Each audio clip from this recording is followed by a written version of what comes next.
Exercise 1.2 के questions आज हम सॉल्व करेंगे। तमाम क्वेश्चंस मैं सॉल्व नहीं करूंगा, वो जानबूझ के मैं सॉल्व नहीं कर रहा हूं ताकि आप कुछ प्रैक्टिस खुद से भी कर सकें। तो क्वेश्चन नंबर 1 से 80 तक इसके क्वेश्चंस हैं, लेकिन हम 1 से 79 तक सॉल्व करेंगे और बीच में कुछ क्वेश्चन मैं स्किप कर दूंगा, उनके सॉल्यूशंस मैं स्किप कर दूंगा। तो क्वेश्चन नंबर 1 और 2 में पूछा गया है कि find the domain and ranges of these functions, जो कि functions आपको given है। इसमें मुख्तलिफ बात यह है कि दो functions जब ऐड किए जाएं या मल्टीप्लाई किए जाएं तो उसकी डोमेन क्या होगी, ये हमने देखना है। क्वेश्चन नंबर 2 आप देखिए, हमें दो फंक्शंस गिवन हैं। f की डोमेन हम आसानी से फाइंड कर सकते हैं क्योंकि x+1 को पॉजिटिव होना चाहिए या 0 होना चाहिए।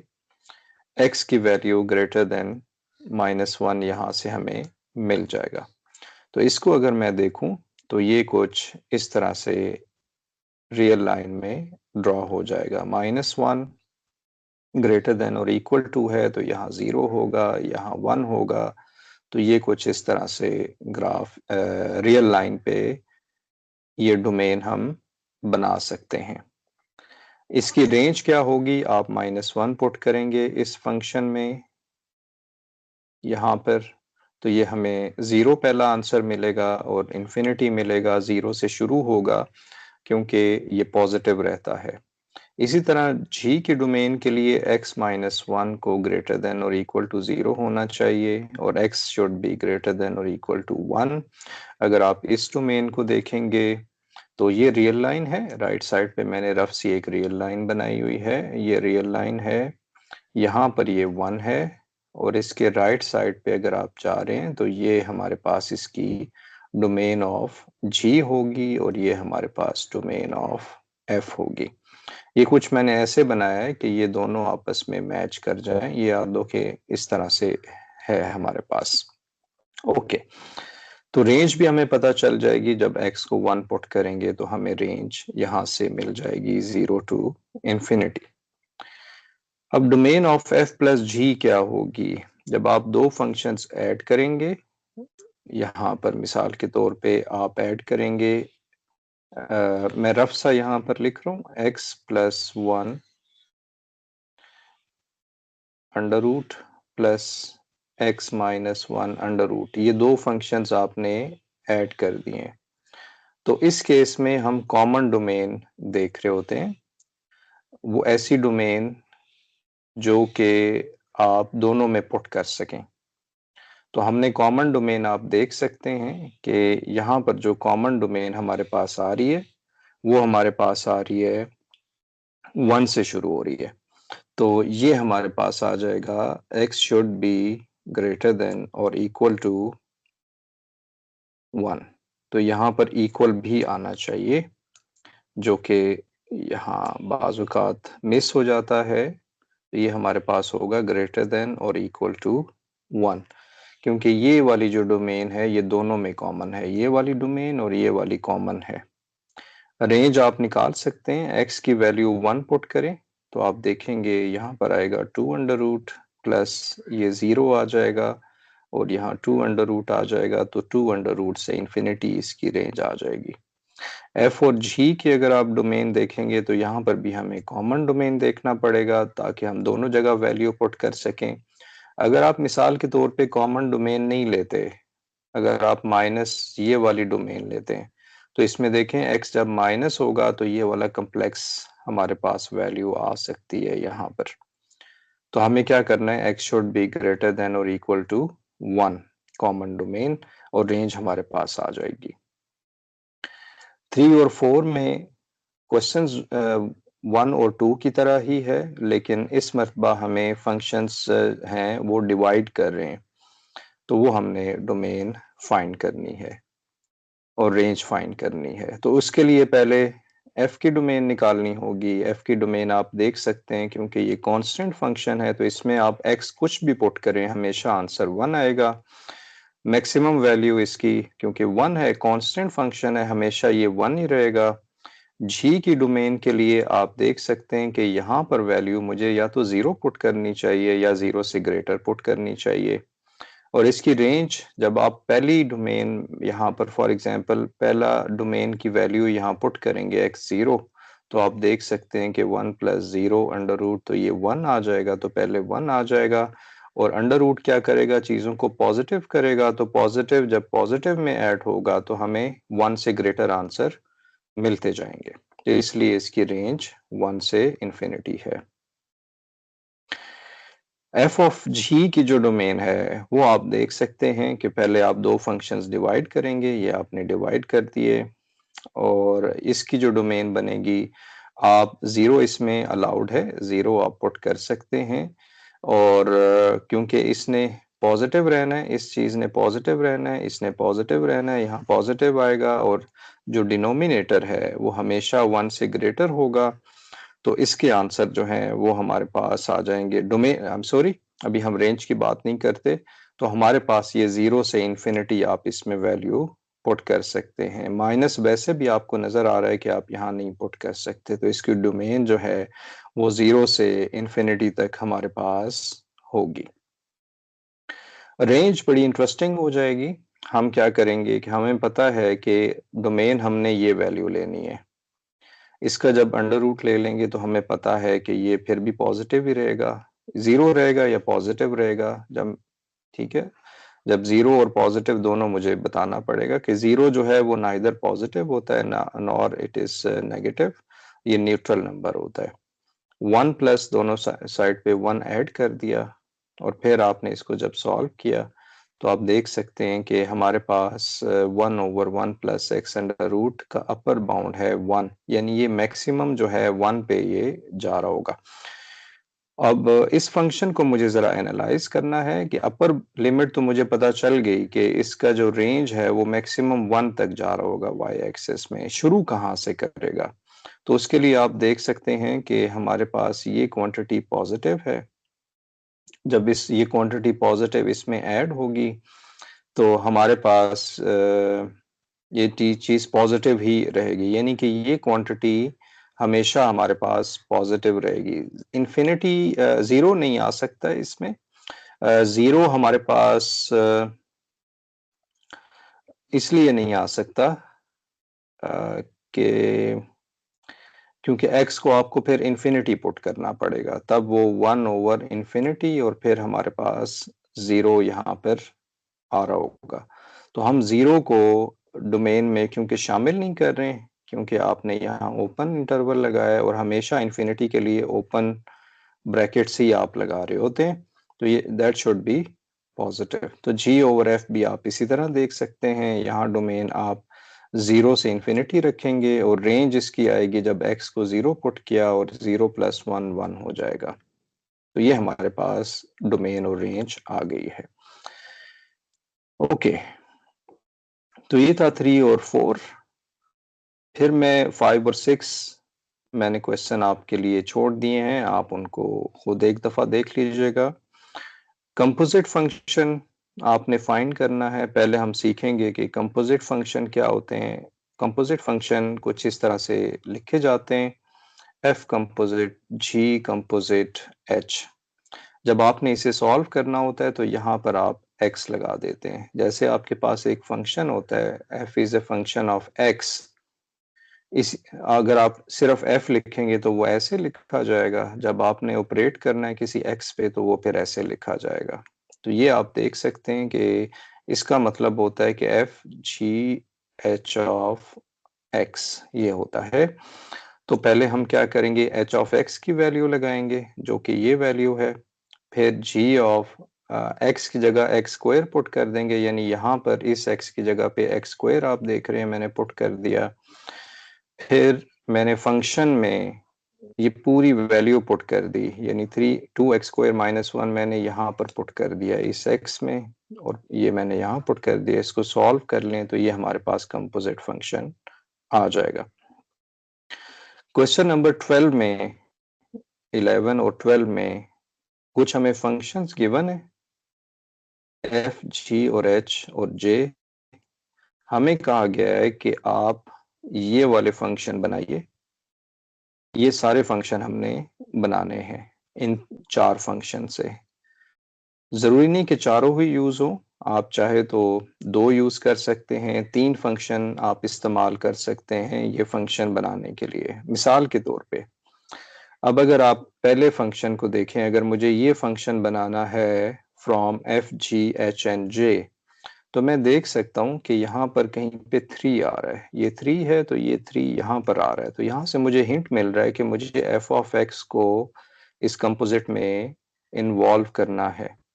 फिर मेरे पास यहाँ पर 2x आ रहा है। अब ये तो x था, 2x कहाँ से आएगा वो मुझे पता चल रहा है कि मैं अगर इसको देखूं 2x, तो ये इसमें पुट होगा तो ये आंसर आ जाएगा। इसका मतलब है कि इस y के लिए मुझे f ऑफ x और j ऑफ x ये फंक्शंस मुझे चाहिए होंगे। अब कंपोजिट किस ऑर्डर में लेना है, आपने f कंपोजिट j लेना है या j कंपोजिट f लेना है, ये आपने ट्राई करना होगा पहले कि क्या ऑर्डर लेंगे। तो यहाँ पर f कंपोजिट j करेंगे तो आपको ये देख रहे हैं 2x माइनस 3 आ जाएगा। b के केस में अगर मैं पहले फंक्शंस आइडेंटिफाई करूं समझाने के लिए, तो आप देख रहे हैं कि x की पावर 3/2 यानी कहीं पे x की पावर इन्वॉल्व हो रही है, तो ये फंक्शन नहीं होगा इसके लिए, ये फंक्शन नहीं हो सकता। ये h और g यही ऑप्शन बचे हैं हमारे पास, ये हम ले सकते हैं। तो हमारे पास g ऑफ x और h ऑफ x ये दो फंक्शंस हमने सिलेक्ट कर लिए जिससे ये फंक्शन बन सकता है। तो आप देख सकते हैं अब आपने j g कंपोजिट h करना है या h कंपोजिट g करना है, वो आप यहां से इस तरह से फाइंड कर सकते हैं। c के केस में x की पावर 9 है, तो मुझे लग रहा है कि यहाँ फंक्शन अगर मैं देखूं तो मेरे पास h जो फंक्शन है, ये h जो फंक्शन है ये वाला फंक्शन, ये अगर मैं 2 टाइम्स कर दूं तो 3, तो ये 9 बन सकता है। पावर मुझे नहीं चाहिए तो ये पावर वाला फंक्शन जो है ये खत्म हो जाएगा, तो ये h कंपोजिट h आ जाएगा। So on. तो बाकी क्वेश्चन आप इसी तरह से ये देख लीजिए, आप इसको सॉल्व कर लीजिएगा। जब 3 फंक्शंस होंगे तो आपको प्रैक्टिस करना पड़ेगी कि वो उसका ऑर्डर क्या बनेगा, जे जी एफ रखना है, एफ जी जे रखना है, सो ऑन। तो वो आप इसको देख सकते हैं। अब यहाँ पर इसने कहा हुआ है कि टेबल कंप्लीट करना है। इंटरेस्टिंग चीज है, थोड़ा सा थिंकिंग इसमें चाहिए होती है कि हमने एफ कंपोजिट जी फाइंड करना है। तो एफ कंपोजिट जी यहाँ पर आपने फिर उसके आंसर लिखने हैं जहां उसने दिए हुए हैं। तो एफ कंपोजिट जी फाइंड करना तो आसान है, जो कि आप देख सकते हैं कि एफ कंपोजिट जी की डेफिनेशन ये होती है, जी ऑफ एक्स हमारे पास है 1/x-1, जो कि मैंने यहाँ पुट कर दिया है। फिर इस फंक्शन में मैंने मॉड की जो x है मॉड में लिखा हुआ है वो यहाँ पुट कर दिया है। तो इसका मतलब है कि यहाँ पर आंसर आ जाएगा 1/x-1 मॉड, ये आंसर आ जाएगा। अब अगर इसको देखें बी को, बी बड़ा इंटरेस्टिंग सा क्वेश्चन है। इसमें आपको आंसर गिवन है कंपोजिट का, यानी कि ये आंसर आपको गिवन है और एक फंक्शन बताया गया है। तो ये ऐसा ही क्वेश्चन है कि जब आपको कहा जाए 2+3 जो है ये 5 होता है, और कहा जाए कि यहाँ x क्या होगा कि 5 हो जाए, तो ये आपने करना है। तो इसमें ट्रिक ये होता है कि आप f कंपोजिट g की डेफिनेशन पहले लगा दें, x/x+1, और लेफ्ट हैंड साइड को सॉल्व कर लें। अब ये थोड़ा सा ट्रिकी है कि आप इसे सॉल्व कर लें। एफ जी एक्स का मतलब होगा कि आपने g ऑफ x जो अननोन है फंक्शन, उसको f में पुट कर देना है। f हमारे पास जो है वो क्या है, x-1/x है। तो x की जगह पे g ऑफ x आ जाएगा, x की जगह पे g ऑफ x आ जाएगा। और इसका आंसर हमें पता है कि ये क्या है, x/x+1, यानी ये हमारे पास आंसर है।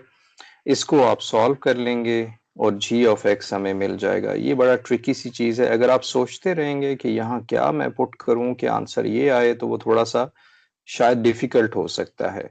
लेकिन अगर आप इसको इस तरह से देखें कि ये फंक्शन मैं लेफ्ट हैंड साइड को सॉल्व भी कर लूँ, तो वो फिर जब सॉल्व हो जाएगा g ऑफ x के लिए, तो वो आसान हो जाएगा।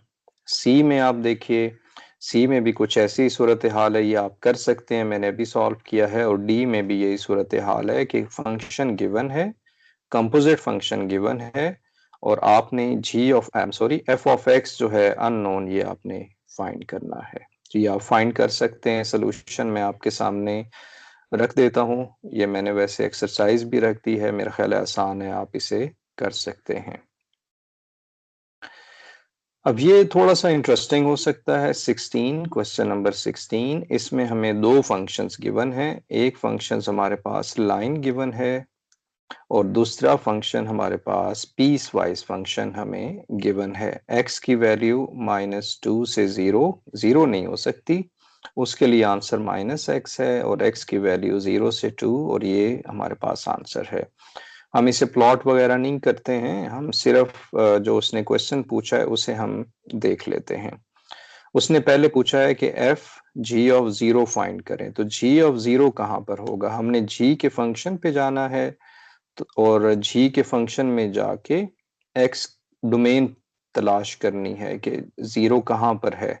0 इसमें तो शामिल नहीं है, 0 हमारे पास इस सेकंड वाले में शामिल है। तो 0 की वैल्यू होगी x -1, जो कि 0 -1 आ जाएगा। और फिर आपने इस फंक्शन में, ये जो फंक्शन है इसमें x की जगह पे -1 रख देना है, तो ये हमारे पास 3 आ जाएगा। g f ऑफ 3, इसी तरह से f ऑफ 3 देखें, पहले फंक्शन f3 देखना है, तो f ऑफ 3 आप देख सकते हैं कि 2 - 3 -1 आ जाएगा, तो यहाँ से आंसर आएगा -1। अब g की वैल्यू -1 पे हमने इंटरवल देखना है, तो वो हमारे पास ये वाला इंटरवल, ये डोमेन बनती है, और उसका आंसर ये बनता है। इसमें पुट करेंगे तो आंसर 1 आ जाएगा। इसी तरह सी पार्ट आप खुद ही से सॉल्व कर सकते हैं। आइडिया क्लियर हो, कॉन्सेप्ट क्लियर हो, तो क्वेश्चन सॉल्व हो जाते हैं। ब्लाइंडली आप सॉल्व ना करें कि सोल्यूशन है तो उसे सॉल्व करें, खुद से करेंगे तो फिर आप बेहतर तौर पे अंडरस्टैंड कर सकते हैं।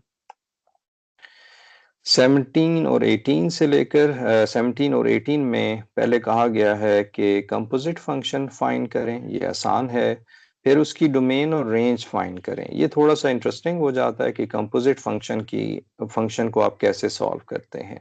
तो ए पार्ट तो इसका आसान लग रहा है कि जिसमें सिर्फ कंपोजिट फंक्शन आप फाइंड कर रहे हैं, फिर जी कंपोजिट एफ ये फाइंड कर रहे हैं, ये आंसर आ गया। अब डोमेन कैसे आपने निकालनी है? डोमेन आप निकालेंगे कि इस फंक्शन को आप देख लीजिए, 1 + x/x ये हमेशा ग्रेटर देन और इक्वल टू 0 होना चाहिए, तभी वैलिड वैल्यू आप पुट कर सकते हैं इसमें।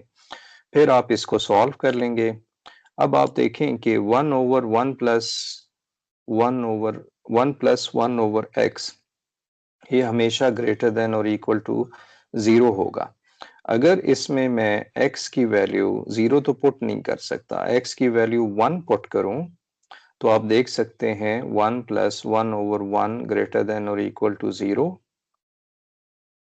और ये हमारे पास आएगा 1 + 1 ग्रेटर देन और इक्वल टू 0, तो ये 2 ग्रेटर देन 0 हमारे पास आ जाएगा। तो x हमारे पास जब ग्रेटर देन 0 होगा,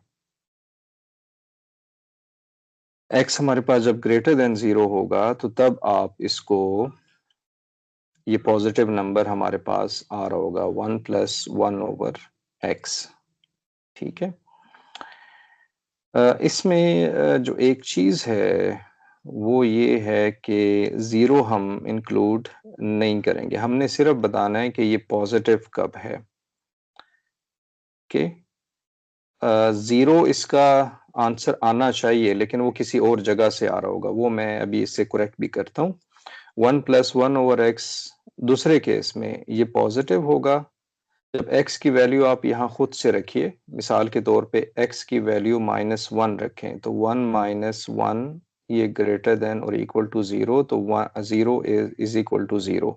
ये ग्रेटर देन और इक्वल टू 0 के दो मतलब होते हैं, एक तो ग्रेटर देन होता है और एक मतलब होता है इक्वल टू।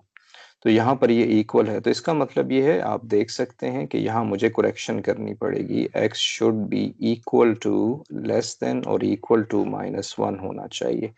जब डिटेल में आप क्वेश्चन सॉल्व करते हैं तो आपको ये चीज़ें फिर करेक्ट करनी पड़ जाती हैं। ये मुझसे मिस हो गया था, ये लेस देन और इक्वल टू -1 आ जाएगा। तो 1 + 1 over x is positive when x is less than or equal to -1। तो डोमेन इसकी बन जाएगी -इंफिनिटी से -1 तक, यूनियन 0 से लेकर इंफिनिटी तक। ये क्वेश्चन जो है सिर्फ इसमें स्टेटमेंट तो गिवन है, लेकिन आपने इसमें सिंपली वैल्यू ही पुट करनी है। ये अगर हमें वॉल्यूम गिवन हो और फिर आपको कहा जाए कि ये s जो है ये इसके इक्वल है, तो ये सिर्फ वैल्यू पुट करनी है, ये आसान है। 23 को अगर आप देखें तो हमारे पास न्यू पोजीशन में कहा गया है कि हमारे पास ये जो पैराबोला है जो कि यहाँ पर गिवन है, ये पैराबोला हमें गिवन है, ये दो जगह पे शिफ्ट हुआ है। एक ये शिफ्ट हुआ है यहाँ पर, ये पोजीशन बी कहलाती है, और ये पोजीशन हमारे पास ए कहलाती है। और ये कहा गया है कि आप इसे सॉल्व करके बताएं कि ये किस जगह गया होगा। तो पोजीशन ए पे कौन सा होगा, क्योंकि ये 7 यूनिट लेफ्ट साइड पे शिफ्ट हुआ है, तो यहाँ पर x+7 आ जाएगा। और पोजीशन बी जो है ये हमारे पास 4 यूनिट राइट साइड पे शिफ्ट हुआ है, तो ये हमारे पास इस तरह से x-4 आ जाएगा।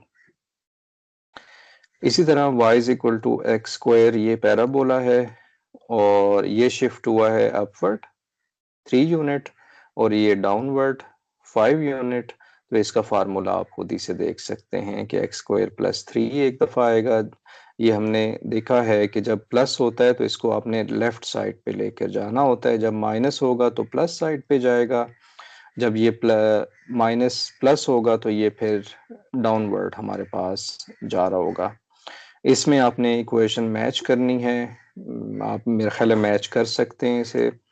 पहली इक्वेशन, ये इसमें 2 शिफ्टिंग हुई है, फिर प्लस हुआ है, फिर 2 प्लस हुआ है, सो ऑन। तो ये आप देख लीजिएगा, ये क्वेश्चन आपके सामने है, इसका आंसर आपके सामने है। 26 भी इसी तरह से, y = -x², जो कि नेगेटिव y एक्सिस पे ओपन हो रहा है, इसके 4 आंसर गिवन हैं। तो इसमें हमने बताना है, यानी कि ये ए पोजीशन है, ये बी पोजीशन है, ये सी पोजीशन है, ये डी पोजीशन है। तो आपने बताना है कि इसमें इक्वेशन क्या बनेगी इसकी। तो इसमें मिसाल के तौर पे हमारे पास है y ये वाली वैल्यू है, ये x2 है, तो 2 पे शिफ्ट हुआ है। अगर ये डी को हम नहीं करते, हम पहले ए को कर लेते हैं। एक्चुअल पैराबोला आपका होगा कुछ इस तरह से, ये वाला पैराबोला होगा। तो इसको जब आप सॉल्व करेंगे, ये आ जाएगा ए के लिए, क्योंकि ये 1 यूनिट एक्स में चेंज आया है और 4 यूनिट प्लस किया है, जो कि लेफ्ट साइड पे पहले जाएगा, तो -4 करेंगे, यानी आप पहले लिखेंगे y = -x², फिर x में चेंज आया है क्योंकि प्लस साइड पे है तो -1 आ जाएगा, और फिर आप लेफ्ट साइड पे y+4 करेंगे, y-4 करेंगे ताकि पॉजिटिव y एक्सिस पे जाएं, तो ये राइट साइड पे जाके +4 आएगा, ये आंसर आ जाएगा। बी और सी डी आप इसी तरह से देख सकते हैं। ये आसान है, इसमें इसने कहा हुआ है कि कितने यूनिट और किस डायरेक्शन में given equation to be shifted. मिसाल के तौर पे इसने हमें एक प्रॉब्लम दिया है कि ये हमारे पास सर्कल है, इसको अप 3 लेके जाएं और लेफ्ट 4 लेके जाएं। अप का मतलब है y में चेंज करना है, जो कि आप अपर साइड पे जाएंगे तो माइनस आएगा, और फिर जब प्लस करना है तो फिर आपने लेफ्ट करना है तो फिर वो प्लस करना होगा, तो ये इसका आंसर आएगा। ये मैंने ग्राफ यहाँ पर इसका बना दिया है, रफ सा ग्राफ। ये इसका x एक्सिस है, ये इसका जो है y एक्सिस यहाँ पर है, और ये दो ग्राफ हैं। ये हमारे पास आप देख रहे हैं कि ये कलर इसके लिए है और ये जो है हमारे पास इसके लिए है। इसी तरह से x रेज टू पावर 2/3 इसको राइट 1 लेके जाना है, तो आप जब 1 लेके जाएंगे राइट में तो यहाँ नेगेटिव आ जाएगा।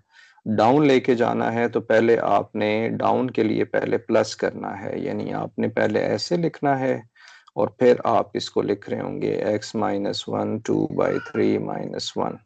ठीक है, तो ये नई फिगर इसकी बन जाएगी। 36 मैंने बीच में क्वेश्चन छोड़ दिए, आप देख रहे हैं बड़े स्ट्रेट फॉरवर्ड हैं। राइट लेफ्ट के लिए x में चेंज, अपवर्ड और डाउनवर्ड के लिए y में चेंज, अकॉर्डिंगली चेंज करना है, प्लस माइनस का साइन। 36 आप देख सकते हैं, लेफ्ट 2 डाउन 1, ये इसका सोल्यूशन है। 38 इन एक्सरसाइजेस में ये क्वेश्चन प्लॉट करने हैं, ये क्वेश्चन जो है इक्वेशन हमने प्लॉट करनी है। तो y इज इक्वल टू 9, ये थोड़ा सा इंटरेस्टिंग हो जाएगा क्वेश्चन। आप देखिए y is equal to 9 minus x under root.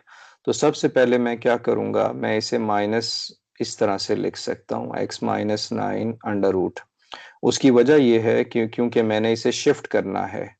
जब शिफ्टिंग का रूल अप्लाई होता है तो x जो होता है इसके साथ प्लस होना चाहिए, तो x माइनस 9 बनेगा। अब मैं अगर शिफ्टिंग करना चाहता हूं तो एक्चुअल फंक्शन पहले लिखना चाहता हूं, तो x नेगेटिव हमारे पास होगा तभी ये पॉजिटिव बनेगा। तो इसका ग्राफ जो है वो कुछ ऐसे बन रहा होगा।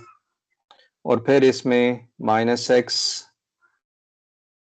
प्लस 9 आप करेंगे तो फिर आप इसे लिखेंगे माइनस एक्स माइनस 9, एक्स में 9 आप माइनस करेंगे तो प्लस साइड पे जा रहे होंगे, तो आपके पास ये कुछ इस तरह से बनना चाहिए इसका ग्राफ, जो कि यहाँ पर 9 यूनिट्स आ रहे हैं। इसको प्लॉट भी करके आप देख सकते हैं, इसका ग्राफ यही हमारे पास आ रहा होगा। 39 आप देख सकते हैं, ये आसान है, x में 2 यूनिट्स आपने माइनस किया है जिसकी वजह से ये प्लस चला जाएगा x मॉड का ग्राफ। 40 आपके सामने है क्वेश्चन। ये सारे क्वेश्चन आप जब एक्स अंडर रूट है माइनस, पहले एक्स अंडर रूट प्लॉट कर लें जो कि यहाँ आ रहा है, इसको जब माइनस से मल्टीप्लाई करेंगे तो नेगेटिव हो जाएगा। फिर जब इसमें 1 ऐड करेंगे और ये लेफ्ट साइड पे जाएगा, 1 माइनस हो जाएगा, तो माइनस जब होता है तो प्लस साइड पे जाता है, तो ये जो है शिफ्ट हो जाएगा और ये 1 यूनिट से यहाँ पर शुरू हो रहा होगा, यहाँ 1 यूनिट से। 43 के केस में इसी तरह x की पावर 2/3 प्लॉट कर लीजिए, ये आपको प्लॉटिंग आनी चाहिए। फिर x प्लस 1 करना है तो प्लस हो रहा है तो ये 1 यूनिट लेफ्ट साइड पे ये शिफ्ट हो जाएगा। ये 0 था, ओरिजिन था, तो ये -1 बनेगा, 1 नहीं बनेगा क्योंकि 0 के आप लेफ्ट साइड पे जा रहे हैं। सो ऑन 46 आप कर सकते हैं, 48 आप खुद सॉल्व कर सकते हैं। x रेज टू पावर 3/2 है, प्लस करेंगे तो फिर आप माइनस साइड पे जाएंगे। फिर इसी तरह से आप +1 करेंगे तो इसको अप साइड पे लेकर जाएंगे, माइनस है तो प्लस लेके जाएंगे। इसकी डोमेन का आपने ख्याल करना है, एक्चुअल जो ग्राफ है वो आपको पता होना चाहिए क्योंकि इसमें x की पावर जो है वो 3/2 है, जिसे लिख सकते हैं x 1/2 और 3, तो इसकी x की वैल्यू नेगेटिव नहीं हो सकती, अदरवाइज वो कम्प्लेक्स हो जाएगा। तो x शुड बी 0 या पॉजिटिव। तो ये 48 है। 52 को आप देख लीजिए, पहले ये प्लॉट करना होगा, x जब पॉजिटिव होगा तो ये प्लॉट बनेगा ये वाला, और नेगेटिव होगा तो ये बनेगा। इसको आपने x प्लस 2 किया तो -2 यूनिट लेफ्ट साइड पे शिफ्ट कर देंगे। ये कुछ यहाँ से इस तरह से रफ सा ये बन जाएगा। 57 थोड़ा सा इंटरेस्टिंग है, इसमें आपको एक ग्राफ गिवन है, ये वाला ग्राफ आपको गिवन है और इसकी अगर आप डोमेन देखें तो डोमेन इसकी 0 से लेकर 2 तक है, और फिर इसकी अगर आप रेंज देखें तो वो 0 से 1 तक है। अगर उसने पूछा है कि f of x प्लस 2 करें तो इसमें क्या होगा, इसमें ये होगा कि y की वैल्यू चेंज हो जाएगी, जहाँ 0 था वो 2 हो जाएगा, जहाँ 1 था वो 3 हो जाएगा। तो ये हमारे पास कुछ इस तरह से ग्राफ आ जाएगा। तो ये हमारे पास डोमेन इसकी हो जाएगी 0 से 2 और रेंज इसकी हो जाएगी 2 से लेकर 3 तक, यानी ये 2 होगा और ये वाला पॉइंट हमारे पास 3 होगा। जब 2 से आप फंक्शन को, इसी फंक्शन को 2 से मल्टीप्लाई करेंगे तो इसमें क्या होगा, 0 को 2 से मल्टीप्लाई करेंगे तो 0 आएगा, 1 को 2 से मल्टीप्लाई करेंगे तो 2 आएगा। तो आप देख सकते हैं कि इसकी जो हाइट है वो हमारे पास बढ़ जाएगी, जो कि 0 से 2 तक चली जाएगी। इसी तरह से x प्लस 2 अगर आपने करना है तो फंक्शन ट्रांसलेट हो जाएगा, 0 से 2 की बजाय 0 वाला -1 पे चला जाएगा, -1 वाला -2 पे, और आपके पास ये लेफ्ट हैंड साइड पे चला जाएगा। इसकी डोमेन चेंज होगी, रेंज इसकी वही रहेगी क्योंकि आपने y में चेंज नहीं किया है। f ऑफ -x कैसे होगा, डोमेन इसकी 0 से -2, क्योंकि पहले इसकी डोमेन थी 0 से 2 तक। जब आप माइनस से मल्टीप्लाई करेंगे तो ये डोमेन आपकी 0 से -2 चली जाएगी, और इसकी जो रेंज है वो कुछ इस तरह से वो सेम ही रहेगी, क्योंकि रेंज में चेंज नहीं आ रहा। जब ये x में चेंज आए तो x ही चेंज होगा, जब y मल्टीप्लाई हो यहाँ जैसे तो फिर वो आपने चेंज करना है। तो ये क्वेश्चन आप यहाँ पर कर लेंगे। अब इसमें इन फंक्शंस में कहा गया है कि क्वेश्चंस में कहा गया है कि वर्टिकल और हॉरिजॉन्टल स्केलिंग करनी है। कंप्रेस हॉरिजॉन्टली करना है तो आपने कंप्रेस हॉरिजॉन्टली अगर करना है तो x से मल्टीप्लाई करेंगे। तो इस फंक्शन को x से मल्टीप्लाई किया, इसका आप ग्राफ देख सकते हैं कि एक्चुअल ग्राफ ये वाला था, और जो आपने अभी बनाया है वो आपका देखें ये कंप्रेस हो गया है। कंप्रेस का मतलब है कि कोई अगर पर्सन हो वो इसको यहाँ से पुश करे और यहाँ से पुश करे तो ये फंक्शन जो है ना स्क्वीज हो जाए एक्स एक्सिस में, तो दैट इज कॉल्ड कंप्रेशन। इसी तरह 62 में कहा गया स्ट्रेच हॉरिजॉन्टली। तो स्ट्रेच हॉरिजॉन्टली कैसे होगा कि हॉरिजॉन्टली आपने 1/3 से मल्टीप्लाई करना है, कंप्रेस नहीं करना, इस दफा स्ट्रेच करना है। तो आप ग्राफिकली भी देख सकते हैं कि एक्चुअल फंक्शन ये वाला था जो कि मैंने ब्लू कलर है, और येलो कलर में आप देखें कि ये थोड़ा ग्राफ इस तरह हो गया, 1/3 से किया है तो ये थोड़ा सा लेफ्ट और राइट पे स्ट्रेच हो गया है, तो ये हॉरिजॉन्टल स्ट्रेचिंग कहलाता है। वर्टिकल स्ट्रेचिंग के लिए आपने फंक्शन को मल्टीप्लाई करना होता है, ये एक्चुअल फंक्शन है, इसको आपने मल्टीप्लाई किया है 3 से। तो आप देख रहे हैं ये एक्चुअल फंक्शन है, इसको 3 से मल्टीप्लाई किया तो आप देख रहे हैं ये ऊपर की तरफ चला गया है। तो ये हमारे पास क्या हो गया, स्ट्रेच हो गया वर्टिकल, यानी पकड़ के ग्राफ को y एक्सिस की तरफ लेकर गए हैं, यानी यहाँ से पकड़ा, इसको जोर लगाया और उस तरफ y एक्सिस की तरफ ले गए हैं। कंप्रेस वर्टिकली जब आप करते हैं तो आप देखिए, तो आपने क्या करना है, लेस देन 1 नंबर से मल्टीप्लाई करना है। 3 फैक्टर कहा जाता है, जिसका मतलब होता है कंप्रेशन आपने करना है 1/3। तो एक्चुअल ग्राफ आप देखें ये वाला, आई एम सॉरी, जो एक्चुअल ग्राफ था वो ये वाला था, ये वाला एक्चुअल ग्राफ था। आप देख रहे हैं ये कंप्रेस हो गया जब आपने इसको 1/3 से मल्टीप्लाई किया है। तो इसका जो दूसरा ग्राफ बन रहा है वो ये वाला ग्राफ है जो कि कम हो गया, यानी ऊपर से इसको y एक्सिस में कंप्रेस किया गया है। वो कंप्रेस तभी होगा जब नंबर 1/3 होगा, यानी लेस देन 1 होगा। ओके, इसके बाद से मैंने 66 के बाद आप देख रहे हैं ये आसान से क्वेश्चन है, वो खुद आप ट्राई करें। जो क्वेश्चन ना हो तो कमेंट में पूछें, लेकिन खुद आपने 8 to 10 टाइम्स उसे ट्राई जरूर करना है, तब मैं आंसर आपको करूंगा। 79 आखिरी क्वेश्चन है इस एक्सरसाइज का। एफ और जी पे आपने -x अप्लाई करना है। assume the पहले क्वेश्चन पढ़ लेते हैं। assume that f is an even function, g is an odd function, both f and g are defined on this interval, which of the following functions are even or odd? यानी f g even होगा या odd होगा। तो आप इस पे function आप apply कर दें, ये दोनों मल्टीप्लाई हो जाएंगे। ये क्योंकि ऑड फंक्शन है तो आप देख रहे हैं जब ये मल्टीप्लाई हुए तो ये ऑड फंक्शन हमें मिल रहा है। एफ ओवर जी, इस पे -x अप्लाई करें। आपने डेफिनेशन यूज करनी है कि फंक्शन इवन और ऑड बताना हो तो x को -x रखेंगे, ये -f ऑफ x आ जाएगा। तो इसको आप देख रहे हैं ये ऑड फंक्शन बन रहा है।